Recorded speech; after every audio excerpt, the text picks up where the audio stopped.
The Silly Goose Gang Podcast. And we have made it to episode 25 of the Silly Goose Gang Podcast.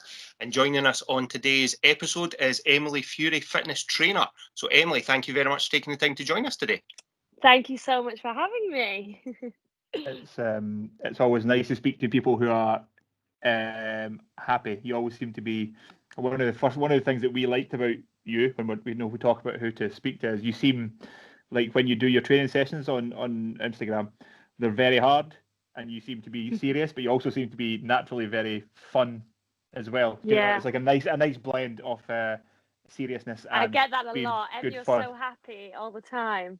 And I'm like, do you know what? I suppose I am. I try to be positive, and obviously, when you have a platform, you've got that responsibility regardless. Yeah. But you can have, like, I had a rough day on Friday morning, and I think I put it on my Instagram, and like people are like really like they're like, oh my god, are you okay? And it's just like, well, yeah, no thanks. And sometimes I worry about putting negative stuff out. I don't often do it, but people like that raw kind of, if you can be honest, don't worry about it. It's not, you're normal, you're human. So so I try to be positive all the time. Yeah, it's as we like to say, it's a bad day, not a bad life. Yes, so true. I love that saying at the moment. Yeah. It's 100% true. So I see. I like. There seems to be quite a lot of people that you follow, and they kind of, like you're saying, they kind of have to be happy, but it seems a little bit sometimes forced. Yeah. But yours seems to be like really just natural, just like you're a happy wee soul. I just feel like everyone goes through happy, like good and bad days. So to try and hide the bad days is always quite a hard one anyway. But if you can show and try and influence and inspire people, then of course, then I will do that, and it usually makes me feel better anyway. So. Yeah, it's what's quite cool. So one of the things that I used to do a lot was I used to post a lot of like like positivity quotes and all this kind of stuff. Yeah. But I figured out that when you spent your time doing that, you didn't actually spend any time being positive because you were just trying to find positive things to post. Yeah. So be the change and all this kind of Stop posting it and go and do it. Yeah. It's one of those things. I like following positive people on Instagram. There's so much negativity in the world. It's always nice to. So many people on Instagram now. So many. It's so saturated. Yeah, that's true as well. So what? How did your fitness journey begin? Where did it all start? So it's I've always kind of been into fitness anyway, like constantly. So when I was younger, like I literally started swimming lessons when I was like 5, and then I actually stopped swimming when I was about 14, 15 because I was competing a lot, and when it gets quite intense and you're at the stage where you're either going to go, like you're going to actually try to go professional, or you're not. And so I was just like, actually it was just a bit boring for me. And then I started dancing, went to uni, did dance, came out of that, and then realized that I wasn't really into dancing as much when I came out of it. And also the money's not that great. There was loads of different things that were driving me away from it. And so I was obviously still hitting the gym kind of stuff. And then I started doing videos. And then I suppose that's how it happened. And that's how I ended up with this job. But like being a trainer, being a class instructor is like one of the best things I've chosen to do, just because I just love the atmosphere. Like, obviously you've just mentioned that I'm quite positive and try to be happy and bubbly and all of that. Yeah. Naturally, that's what I'm like in the room as well. So people like that. People will come to your class for your personality. So it's that's probably the journey. But I'm still obviously just in fitness now. No swimming, although I do like swimming still. Just a bit boring. It's I have to tough. do a little bit. I've done some triathlons and I have to do some swimming, and it's something that I'm awful at. But I try and get better. It's really tough. Really like, tough. Totally different. You could be so fit, and you throw someone in the pool, and it's a different world. Have you ever swam open water? No, but that was something I wanted to potentially do in like obviously triathlon or like things like that. So we were just talking about the podcast, weren't we, Chris? Yeah. What the thing that confuses people when they go into open water? So you could be an amazing swimmer in a pool, I'm not an amazing swimmer in the pool. I'm not amazing at swimming at all. But when you go into the open water, it might be slightly different in England. The water might be slightly warmer, but your heart rate just goes through the roof because it's so cold. Like maybe 10, 11-degree water. So your heart rate goes to the roof, and then you start to panic, and it's so difficult to swim open water. And then it's the breathing. You can't properly breathe when you're panicking. So so you have to try and control yourself. The ripples of water as well. I would highly recommend a little sprint triathlon. They're so much fun. I think you would love it. Really? It's so much fun. Because you're never doing anything long. Yeah, because you're not never doing anything for particularly long. Like a sprint triathlon, it's like 750 swim and then like a 20k cycle and a 5k run. You're never doing anything for long. So you can just go and push and have fun with it, and it's so much fun. So I would highly recommend. Nice. I'm not a big runner though either, so. Yeah, neither am I, but I still try it. yeah. I am not a big runner. Like I literally, someone asked me to do a 5k, I was like, oh no. I did do one for the donate, the NHS when that was going around. I did that, and I thought, right, that's fine. I'll do it for that, but that's about it. You were talking about being really positive in the atmosphere that you like to generate. How have you found it? Because obviously, with everything that's going on in the world, you've moved kind of all your classes virtually. How did you find that change from being in person to virtual? So hard, actually. And the thing with I work for a gym called Rowbots, and it is heavily into the mental side. So when anyone ever comes to class, we'll do the full class, and actually every day's got a different theme to it. So we've tried to put that across on just virtually as well. So we'll have Zooms, work Zooms, and then we'll have the Instagram lives, of course. And we're trying to pass the message on. It's actually harder to do virtually because you almost need that kind of, just being around people in that same room to really get them through this message. But every day is different. So for example, I teach a stamina on a Wednesday. And that's all about mental and physical resilience. You're trying to build that stamina, and trying to say that across to people on a phone. It's doable, but it is a bit difficult. So, and it doesn't hit people maybe not as much.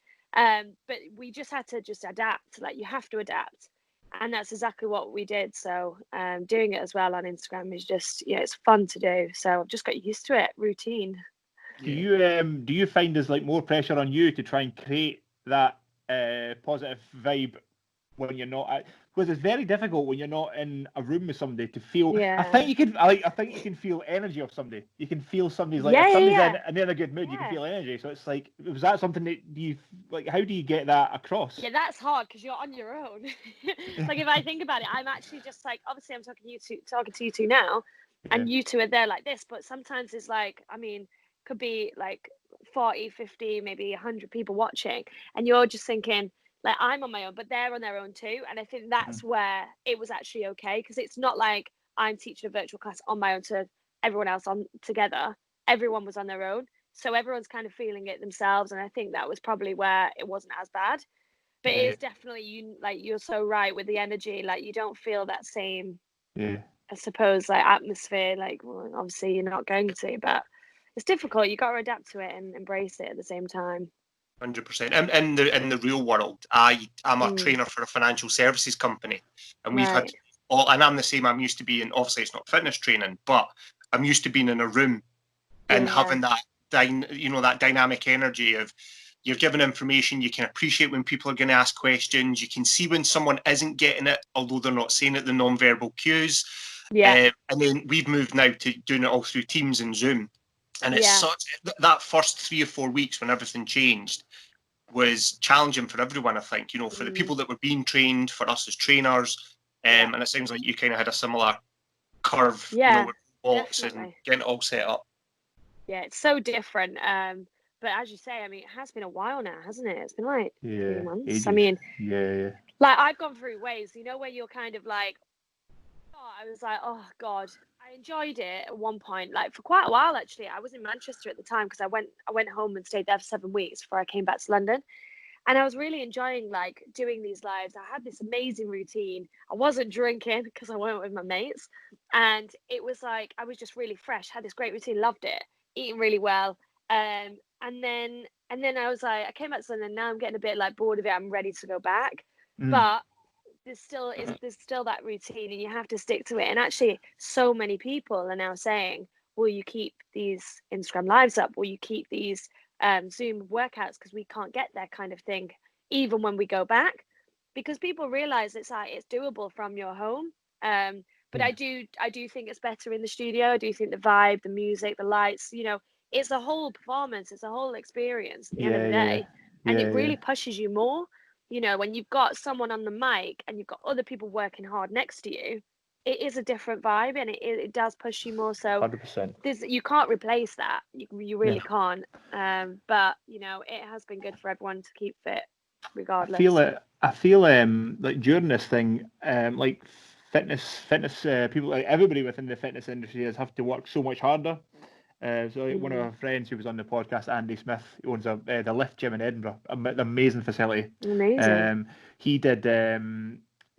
I've seen, because I'm friends with him, I've seen how hard he's working to transfer from, well, we can't go to the gym, so we have to now, he created an app, and he's doing all these things online because they have to, like, if they don't adapt, you'll get left behind. You'll get left behind. And you have to keep your business up. Yeah, it's really absolutely tough. I couldn't imagine actually owning my own gym and having to do all that, because my friend owns a gym just by Parsons Green, and like the changes they had to make and everything, and it was actually really scary at the start, because obviously this was before the government was going to tell everyone that they could get like funding and all these things, and imagine just being panicked, like you've worked so hard and it going under or something, and it was just it was quite nerve-wracking for them, but they've managed to do the same, and they've rinsed all their equipment out, and so people are still doing the sessions, but they're taking, like, I suppose it's a bit more comfortable because they know other people are doing it. So it's not just them on their own.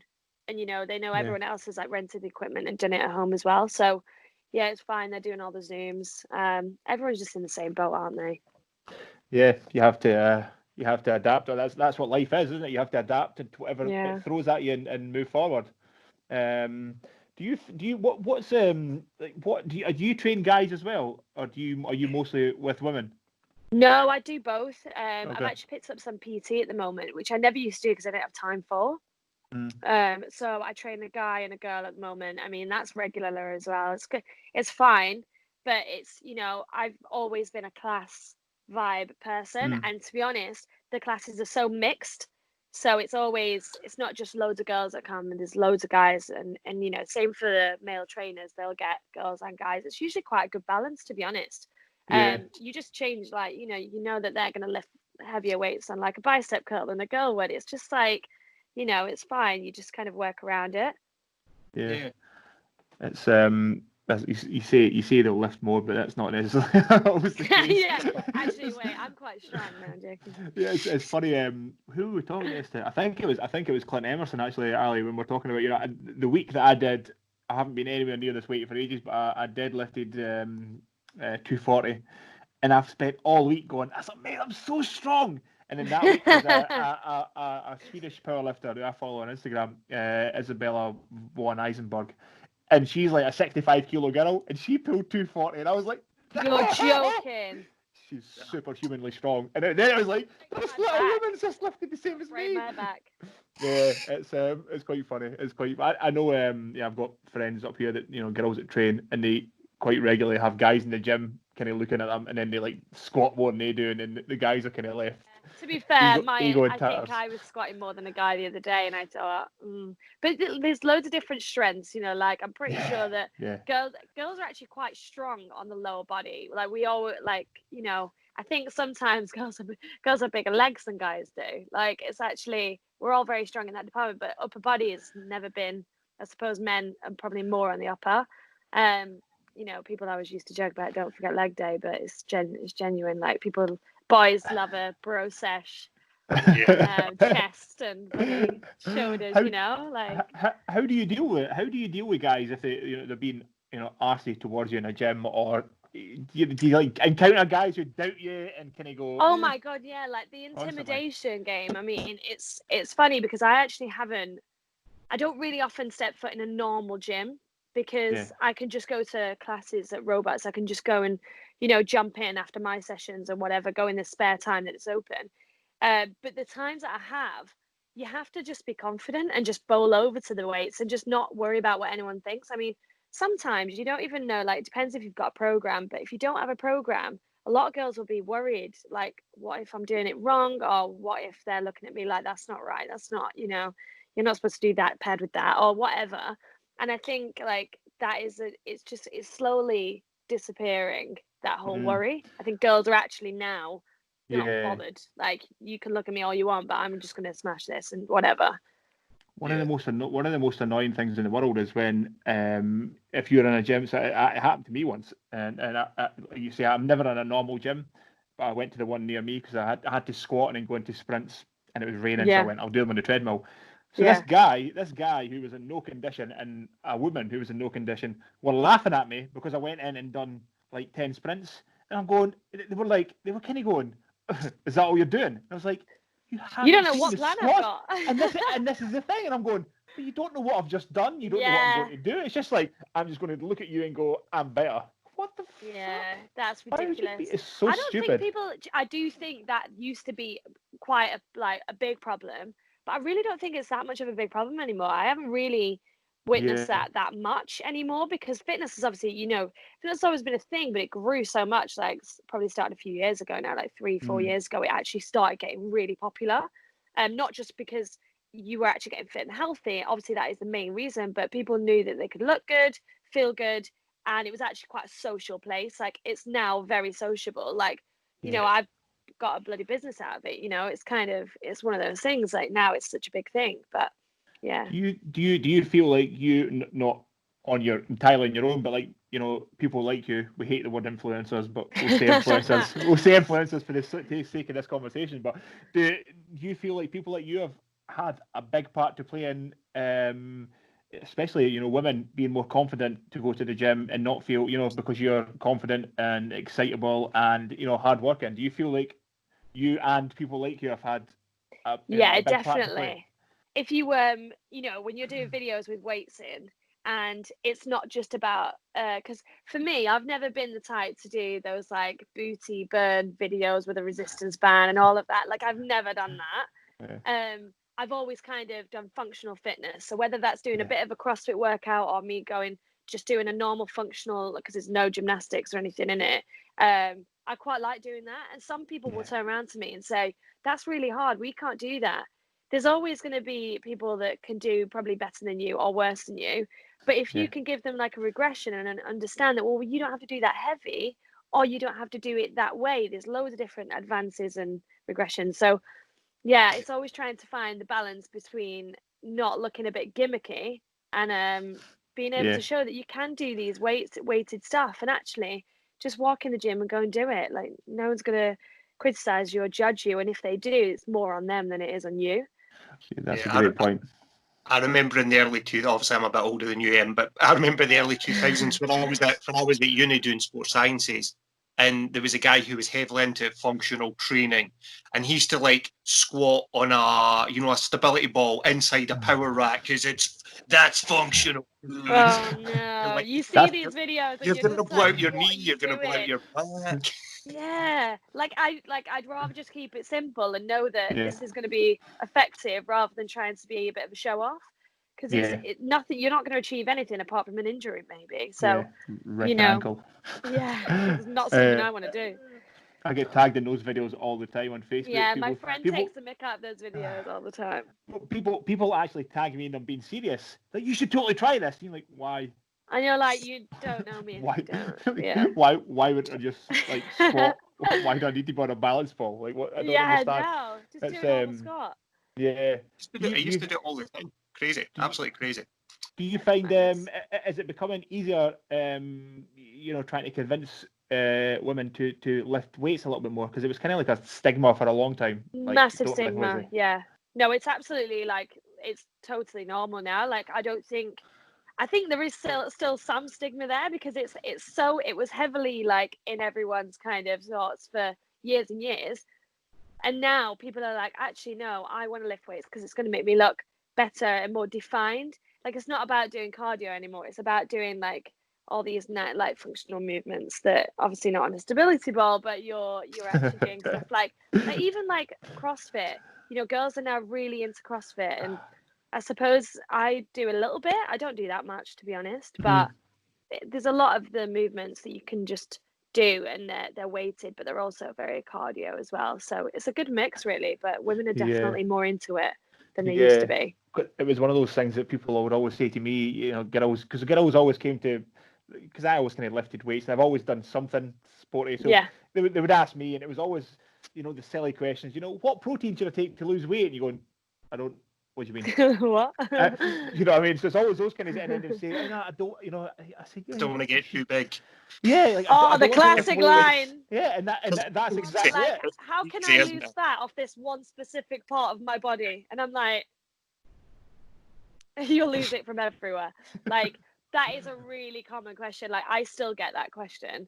And it's really hard because, like, obviously they don't really know, and that's fair enough. So if you don't know, you're trying to just find out the answer to what you're thinking right then and there. So the answer is just very simple. Like, if you want to try and lose weight off a certain body type, like, you're going to have to just do the cardio, do the like health and fitness that you're going to do, eat well, but also like maybe do more that is focused on that area. And that's the best you can do. Like, you can't specifically lose it off one part.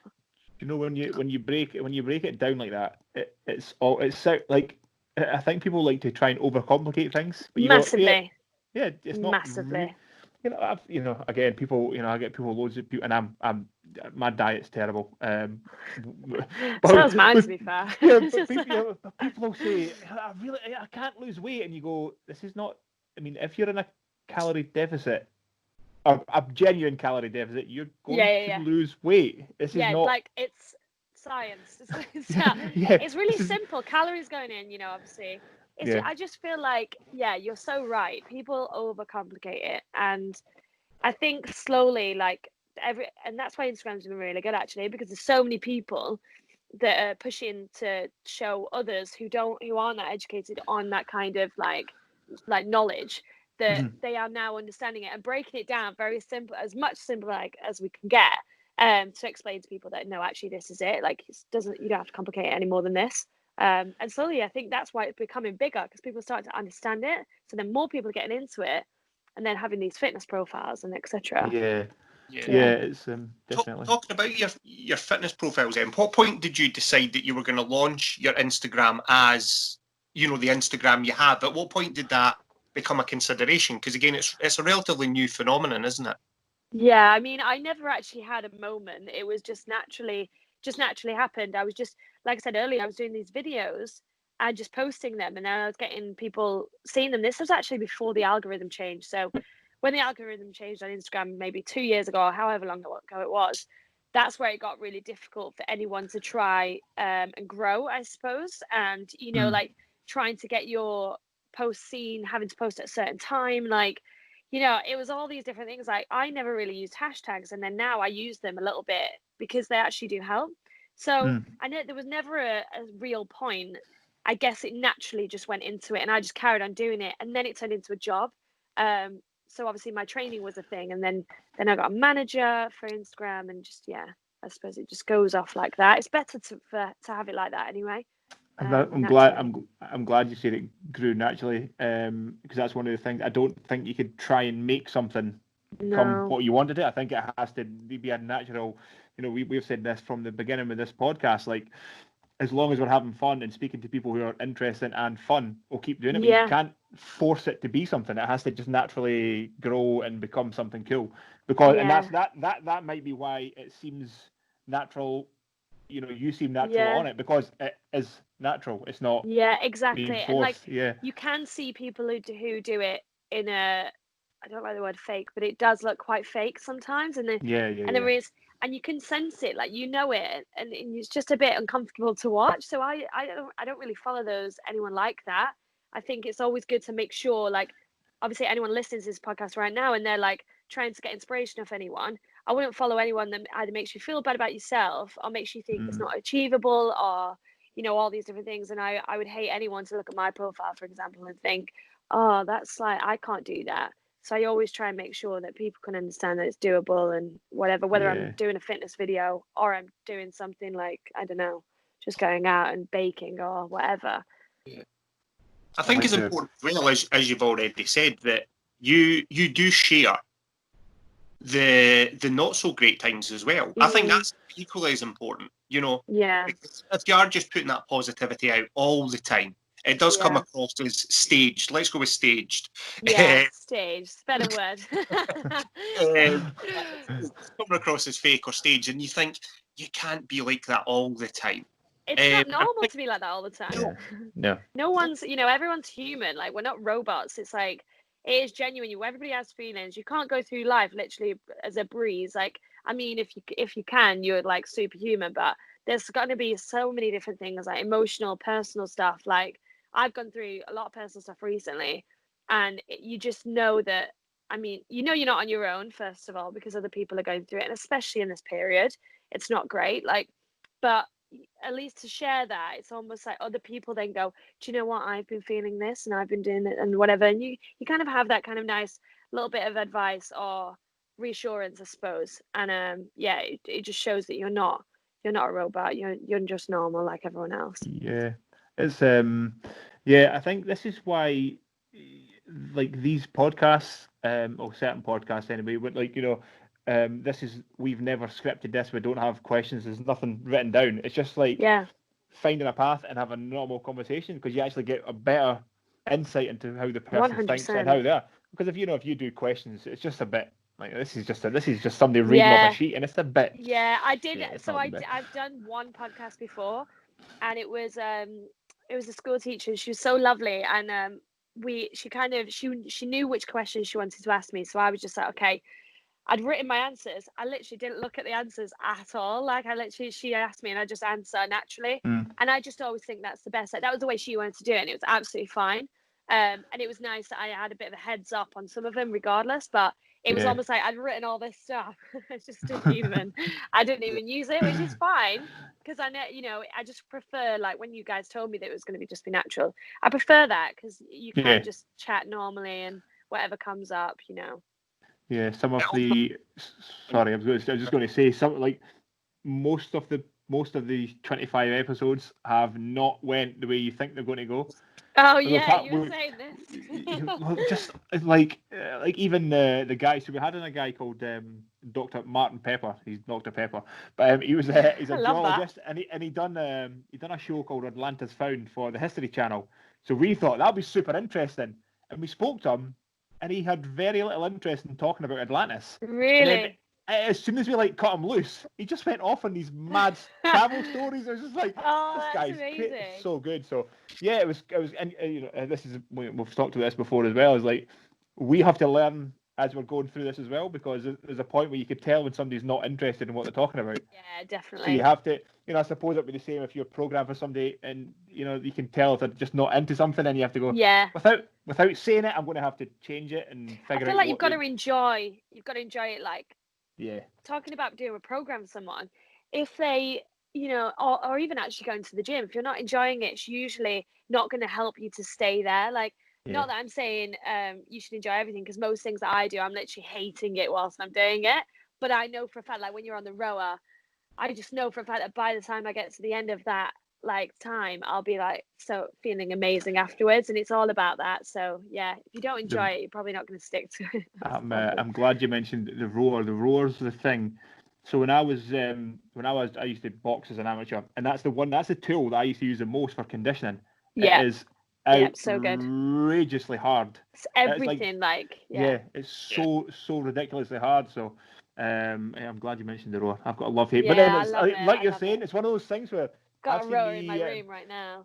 Oh, have you? That's what you need. That's all you need. Stood up for the moment, because it doesn't fit when it's lying down unless I'm training.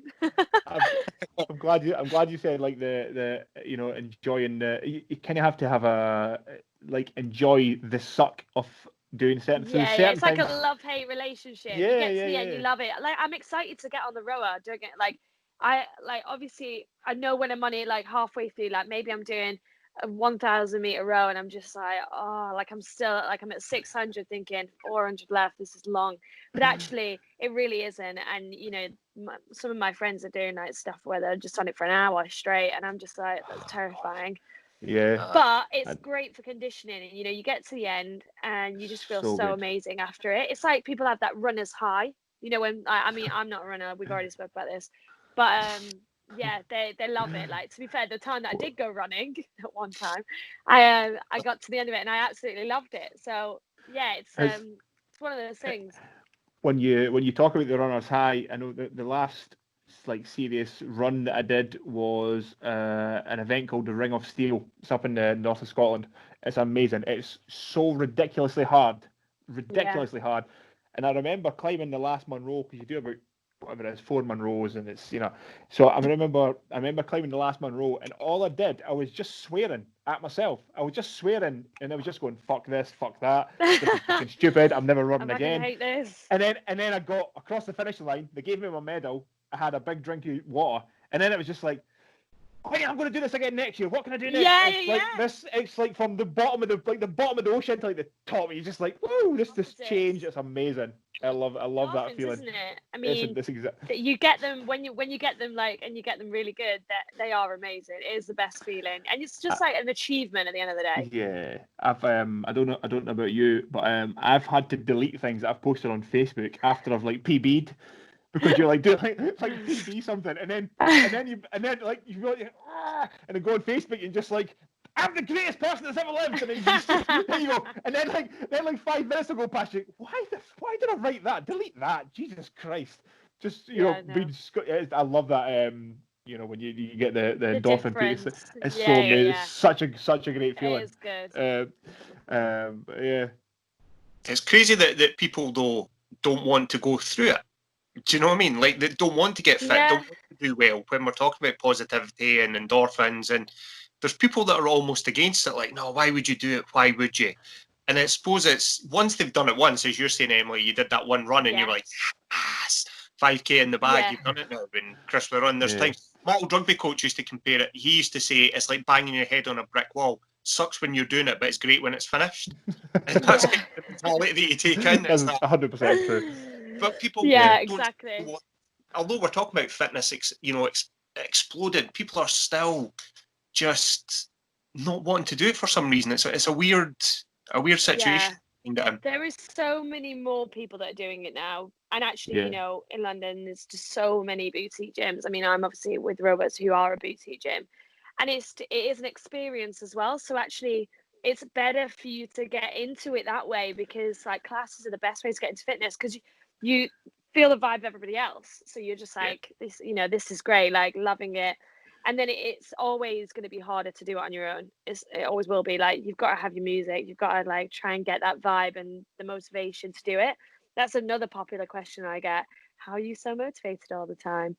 And I'm just like, do you know what? It's not actually that I'm motivated all the time. It's that sometimes when you get into that nice routine of training, it just comes like, okay, I'm going to train today, rather than I've got to force myself to train today.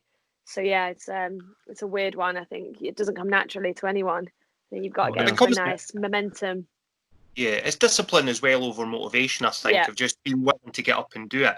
But I think there is a massive thing to be said about that shared group experience, because it's like, have you ever watched like a stand-up special on Netflix and just by yourself in the house, and maybe you're like, that's okay, but the crowd are dying with laughter. But it's because they're cheering because there's 3,000 people all laughing at once. They're all right. Whereas you're at home just sat on your couch in the dark, maybe a bag of Doritos, maybe a lifestyle choice there. And that was okay. That was quite funny. But the laughter in the crowd is like a massive ripple, because they're getting that collective energy. Exactly. It's different now with the Zoom stuff that people to pick up on that. It's going to be interesting to see how that adapts once. I know, and like I said, people still want that. So like, even when we go back, that's what they still want, because maybe they can't even access the gym or maybe they've not had work and they can't afford it. Like it's almost like everything's going to change for them until they get back their normal job, or if they get a new job. I mean, I don't know how it goes. I mean, I didn't even furlough myself because I'm with PhD, so I still get a bit of a salary from them. So it's a bit of a weird one.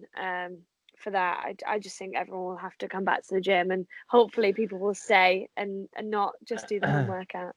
I think as well. Like I know personally, if you do a good workout, I generally, so like me and Ali train jiu-jitsu, so we train Brazilian jiu-jitsu, and it's usually in the morning, not just now, but normally it's in the morning. And once Yeah. you've done it and you've been with your friends, and we always laugh that it's like simulating murder because you try to strangle each other and stuff. Yeah, But once you've done it, it's intense. once you've done it and had breakfast in the shower, you go like you feel so much better about the day. You're like So much better. ready. It's positivity. I'm ready to go. Yeah, you're so Massively. much But ready. it's like Yeah. it's those endorphins. Like as soon as you've done a workout, you then feel like you could do. You're going to be so productive. So like if you've not done the workout, and I mean, I think this is like a huge thing about everybody working out in the morning. I really struggle to do the morning, which Yeah. I wish I wasn't like that, but I'm just not a morning person. I'll go and teach in the morning, but for me to train in the morning, I find it really hard. And that's one of the things that changed in lockdown, where I actually was doing all these lives at 9 a.m. and I was having to do it as well. So I was actually training and I'd feel amazing for the rest of the day. And I was just like, oh, this is how it feels. Yeah. This is why people like doing it in the morning. It's Yeah. it's true, because normally, as Chris says, we train on a Saturday morning at 7 a.m. Yeah. And during the week when I'm working, the alarm goes at 6:30, and I'm like, oh Jesus, 6:30, because it's work. Yeah. Literally, my alarm goes for jiu-jitsu, and it's like, boom, I'm up, I've got my kit on, and I'm like sat at the door, like, just need to wait for the time now, because it's something that I enjoy doing. Yeah. Even if Yeah. I'm getting battered about by the big man there, it's still good fun.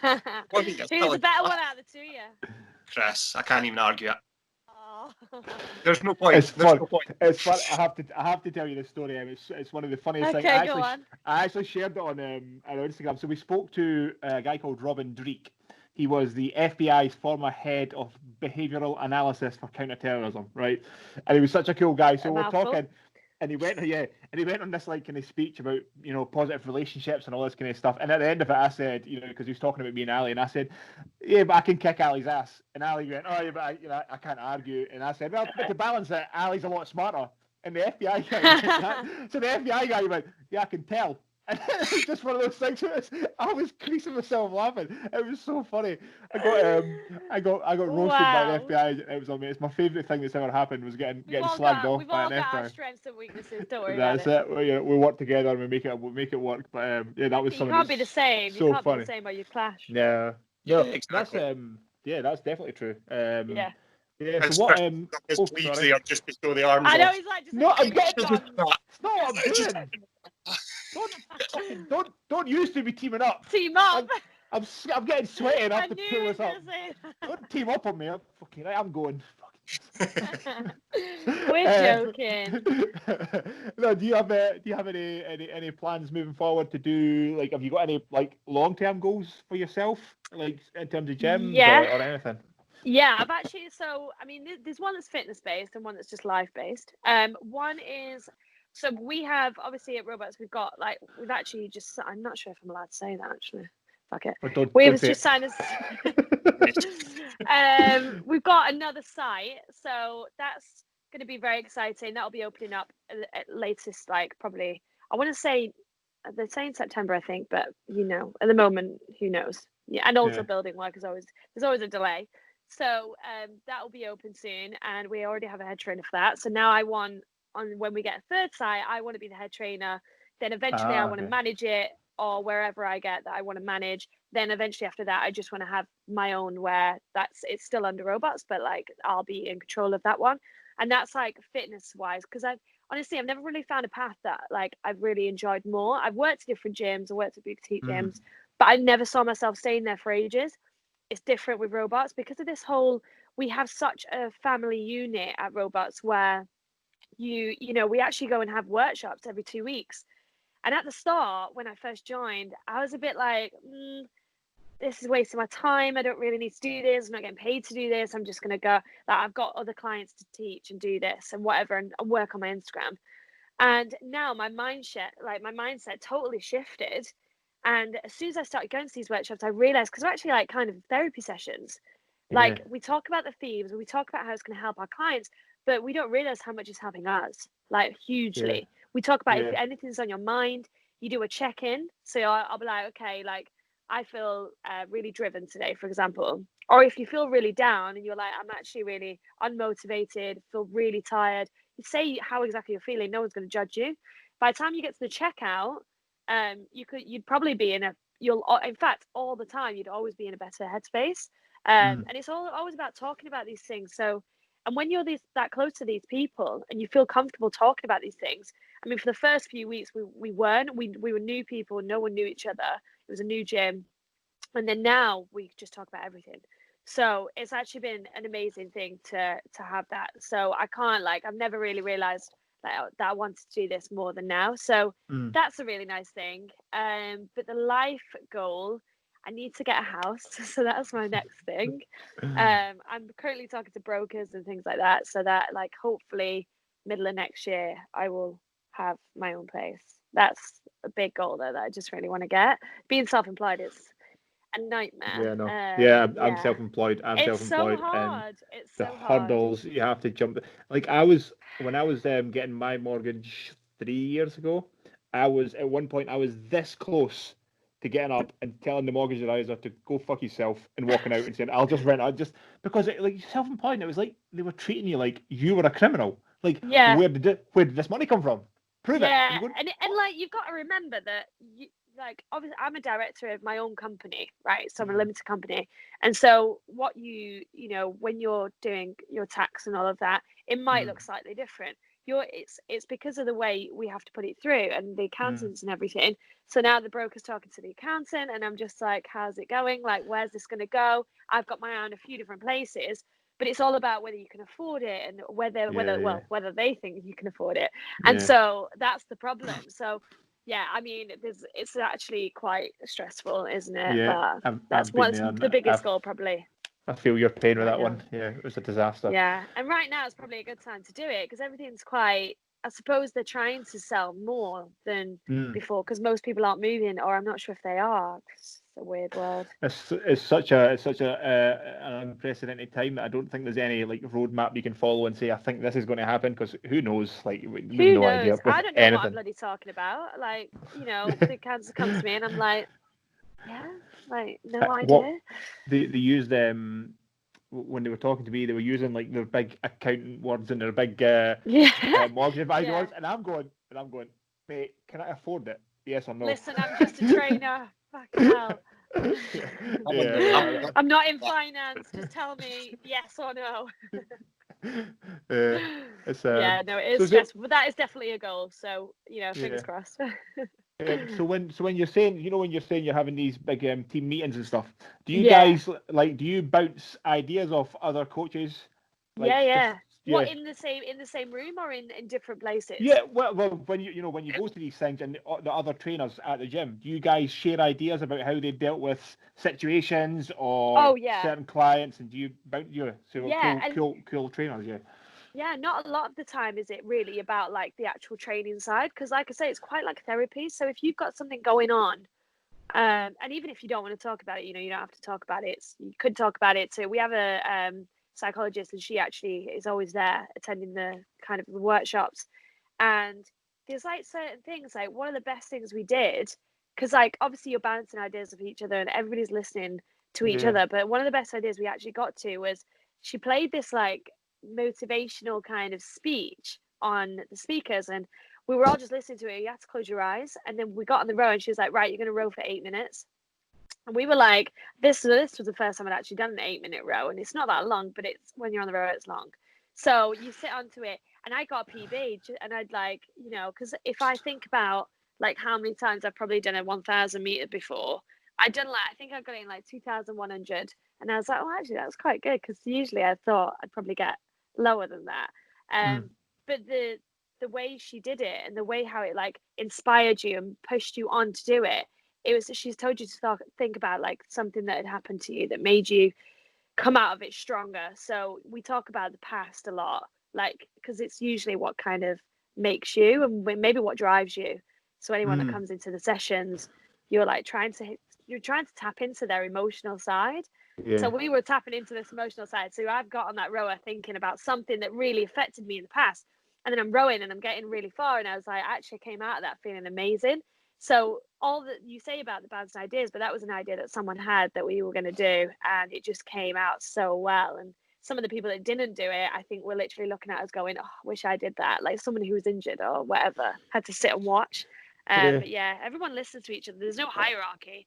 Like for those of the head trainers, I'm a senior trainer, but anyone that actually is like a normal trainer or a head, doesn't matter. You just all respect each other, and that's really what matters.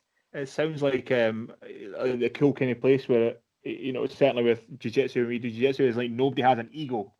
Yes, exactly. There's no ego involved at all. It's a huge part of Robots that you can't come in the room if you've got an ego. Like no one has one. No one works there. None of the business. You can talk to the managers and they're like literally like your mates. Like they'll listen to you all day.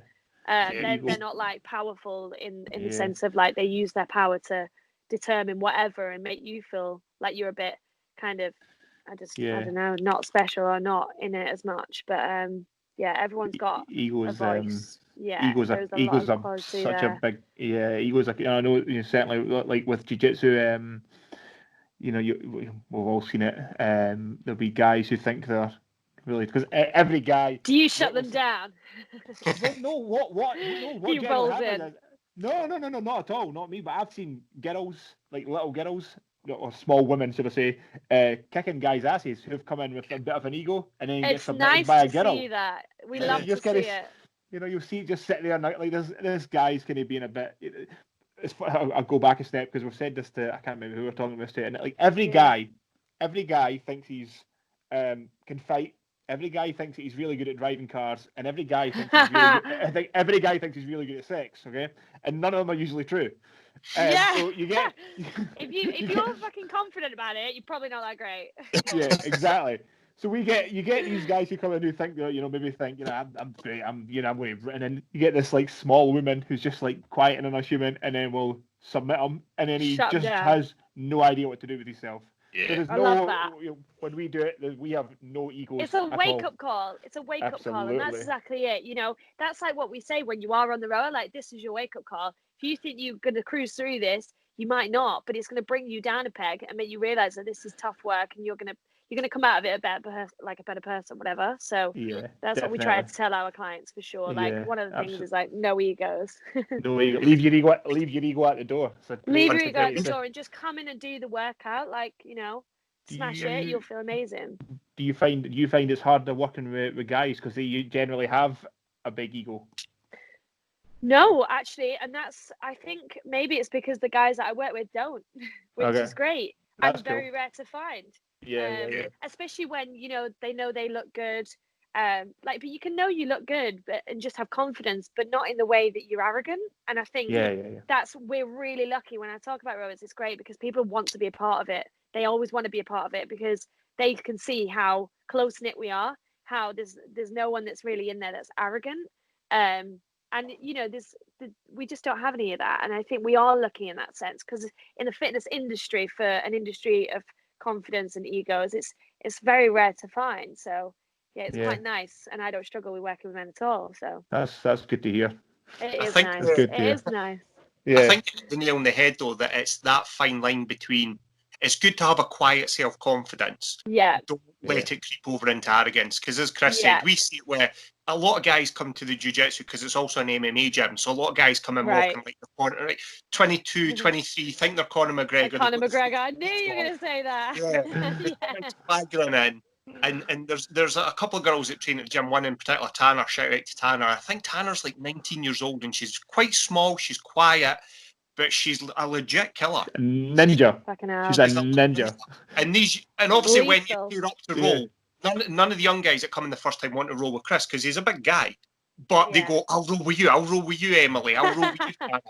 And then all you see is Tanner just tying them up and them just like, tap. And at the end of the 3 minutes, you can see their eyes like, holy shit, what the fuck? Shit, I didn't realise what I was getting into, It's the most fun. Yeah, Eagles. Oh, that's a nice wake-up call. I love that story. It's nice. It's guys, it's funny, it's the same when you're out, if you're out, you're saying you're out on Friday having a drink or whatever, and so many people, like young guys who like have a super tight top on, and you're like, why are you doing that? Like, don't show off. why are you doing? Like, why do you? If you're super confident, you wouldn't have to like puff the chest out. And Yeah, you man. don't. You don't have just to. You relax. can tell the guys who probably want the attention though as well. I think obviously they do it for the attention, not just to make themselves probably feel better. Yeah. But yeah, I don't. To be honest, I know there's loads of guys like that in the fitness industry, but I can't say that I'm that close with any of them. Good. Keep it that way. Surround yourselves with the same vibe, right? Not the opposite. This is one of the things that we've said this on this podcast so many times. Like, if you're surrounded by people who complain and bitch about everything and negative people, why is Emily doing really good with her Instagram? Why is she getting all, and why is she doing well within her job? You're just never going to achieve anything. Like, no. Look at it and maybe ask her some questions and say. Also, dampening other people's success is never going to make yours grow. It's just, Funny you said that, because quite recently a guy who I've known for a very long time, and he used to be a good friend, so every time I put something on Facebook or Instagram, he would always ask me, like, he would always be like kind of bitchy about it, and it got to the stage where, like, the first time it was quite funny, and then it was every time, and it's just like, but it's pure jealousy, It's exactly what it is. It's not exactly actually, what it is. And you can only really ignore and feel sorry for those kinds of people. And actually, like, I would always give the benefit of the doubt, but actually, if it gets too much, it just means nothing. Delete, block, delete, whatever. Stop it, man. I actually, speaking about blocking people, I don't really get that many haters or trolls, but I had this one woman come onto my live one day, actually, and she was just like, why are you doing this? Why are you pretending you look so great or doing so? And I was doing a workout. I couldn't even read the comments. And I was just like, when I came over to check, I was thinking, why is she saying such random shit? I was just like, this is ridiculous. My mum actually was like, commented saying something like, well, if you don't like it, then I think you should just leave. But yeah, I don't get that many. But those kinds of people, like, obviously they've got things going on. That's nothing to do with me. But they're doing that for maybe to make themselves feel better. And that's what it is. And you just gotta leave. You just gotta get those people away, because they're not gonna aid you at all. And you don't need that negativity. It's definitely. People when people put you down, it's because they feel bad about something and they don't like seeing somebody else. It's easier to put somebody down. It's a thing as well. You have to. A lot of people have a lot of things going on, a lot of stress going on. You maybe fell out with a girlfriend, boyfriend. You don't know any of that stuff. You just try and be more like reasonable. It's all about being kind and just like be as nice as possible. Don't say anything. If you've got nothing nice to say, just don't say it. You might regret it, and it might come back to bite you on the arse. So really, just don't say anything, especially if you're already stressed. But we all can do that, with anyone that we love, or like our mates. Sometimes we're not the perfect person, and as long as you acknowledge that afterwards, go, shit, sorry, I was in a really bad mood actually, or like, I shouldn't have shouted at you for that, or as long as you own up to it, you're a good person for doing that. If you do these things and you mean to do it, and you've got no apology afterwards, or you don't even know the person actually, because that's similar to what we were saying, like, then that's just unnecessary. So one of the things that I try to do now as I'm getting older is admit when I've fucked up. If I'm wrong, to say 100%. I'm wrong. Yeah, just say it. It's my fault, because it de-escalates so much, and you can just move forward. Like, if you just, when people say, I didn't do that. Yeah, I know. Did. Just admit it, because actually it's going to get resolved quicker.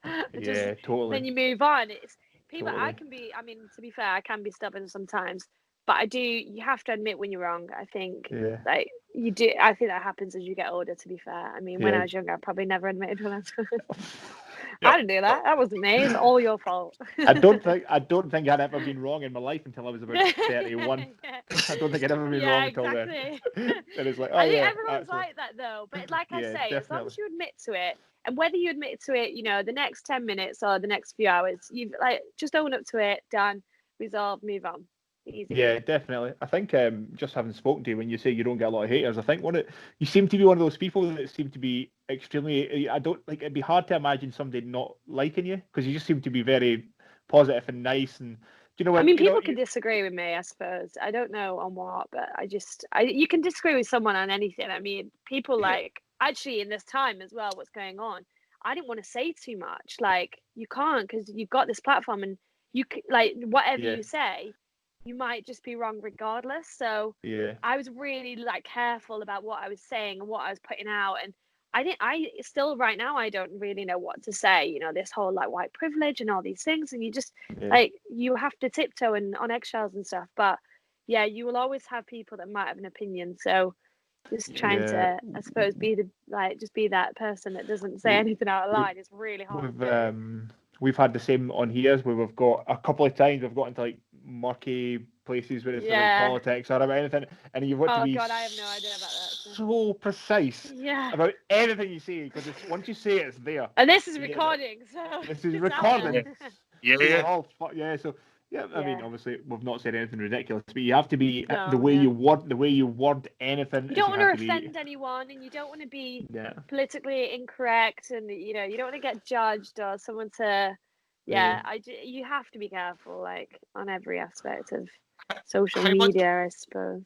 So how much of a consideration when you started your channel, Emily, what did you give to the thought of trolls? Because obviously, a young woman going putting herself out there. Yeah. Did you have just being brutally honest with the internet? Yeah, like not like huge, not a huge amount, because I just saw what I was doing was just it was just like logging my own life and logging what I was doing in the gym and how I was living my life going out. Like, to be fair, now I don't actually post when I go out for drinks. I want people to know I'm out for drinks because I'm normal. I do drink alcohol, and I drink a lot when I go out. But I don't want to. But when I go out, I've got that responsibility to not show that. But for trolls, it's almost like you've got to just be you. Like, if someone doesn't like it, they're not going to like it. So I've never really had a huge consideration for them, because if it's just me being me, I'll take that, because that's me. Like, you can disagree with that all you want, but I'm not going to change myself as someone I've never even met before.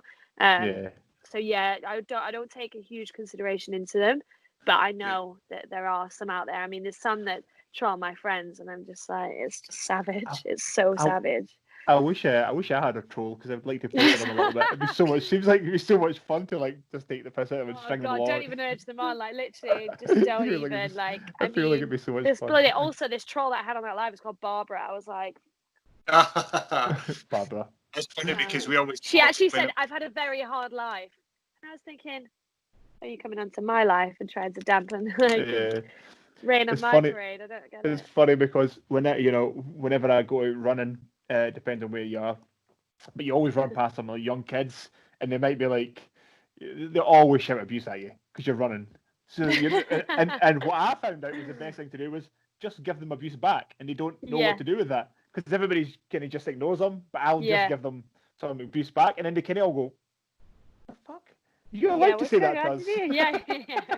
That's they don't like it. Take it. You can give it, but they can't take it. Yeah, definitely. It's well, this has been extremely fun so far. I don't know what time we're on, Ali. Just heading into the hour mark. Yeah. We've done an hour. Yeah, flies by when you're having fun. I know. We're talking about trolls. I know. One day we're hoping that the Silly Goose Gang get the first troll, because whenever I post the video, as soon as I post the video, literally. God, I hope I don't get it. I'm gonna bring them on now. No, hopefully not. Come on, I'll do them. Yeah. No, I am great. I'm so grateful that I actually don't get many. I've only had a few. I do know people that get them savagely, and it is really, really sad, but it's just unnecessary. I mean, hopefully you guys don't get any. No, you want them, but we'll be fine. But we've never had one yet. But we get the random comments, because as soon as I post the YouTube videos on the channel, let's upload, and it's been up for like 5 seconds, and my phone will beep to say I've had a notification on the video, and some of them are just like clearly bots where it's like great video, and you think, well, you can't possibly watch it because I've just uploaded it. But recently we've been getting a lot of so true, actually. It's just unbelievable. Did you see that one? Yeah, the big somebody. It was obviously a bot, and it was like what was it? www.extremelyBigBoobs.com or something. Like, what the? Oh God, you don't want that shit. I mean, to be fair, on Instagram, I get loads of comments sometimes about trading. Have you seen that? Yeah. There'll be like 6 people. I've been trading with this person. I'm just like, where has this even come from? Yeah. And it happens all the time. It started like literally probably at the end of last year. I'm just like, there's this new crazy weird thing going on. Like sometimes I leave it, sometimes I just delete their comments, but I'm like, just add to my comment box, whatever you do. One of the things that I do as well is, do you know when you get? I don't know if it's just me. That's just me being a crazy person. But when you get people like when you post something like a workout and somebody will post something going, "Hey, great profile! Check out our brand. Check out something." mine, or check out my company, and I'm like, that's got absolutely no relevance. I reply to everybody. I reply to them all. And I won't tell you what I say, but I say some really brittle things back to them. Oh Just my God. It's amazing. It's one of my favourite things to do. There's some actually as well that I get that like comment, and it's this girl who's obviously got an adult site, and I'm just like, why would you come onto my page and post your adult site on mine? I'm just like, is she thinking about the male followers? I don't know. Check out my OnlyFans. No. Get out. No, not doing that. That's not ideal, but it's funny. So I have I've got to go and do a little cycle. So I need to get going. I really want to do a cycle today. It's so nice outside. It's not. It's absolutely poor. Oh wait, yeah. Where are you? We've had 3 seasons. We've had 3 seasons today already. Yeah, it's Scotland, so of course it's raining. So of course it's raining. Yeah, of course it's raining. So I'll set up on the turbo trainer and do a little cycle. London? How much? 31. 31. I'm coming to London. I'm so excited. Need to start tanning again. No, I'm too ginger for that. My skin falls off. Yeah. I'm happy with 13 degrees and drizzle suits me just fine. That's Alan. No, I'm a sun baby. No. Yeah, but it's been nice to chat to you both. Thanks so much for having me on. Yeah, lovely to talk to you. Just before we wind down, Emily, if people want to find out a bit more about you, where can they find you on? We've been talking about your social media channels. Where can they find you? Yeah, my Instagram channel is @mfurey. That's my Instagram. So you can come and find me on there for workouts and I suppose nothing else. Yeah, that's fine. And we will tell all the trolls to stay away from you and come at us. Yeah. In fact, if you want, trolls. Go straight to you guys. If you get trolls in your live things, just say go and speak to those guys. Just send them our way, and I'll speak to them. I'll speak to them. Be my protectors for my trolls. Thanks for that. Well, episode 25, silver anniversary in the can. Emily Furey, thank you so much for joining us. Thank you so much for having me on. Yeah. Thanks, guys.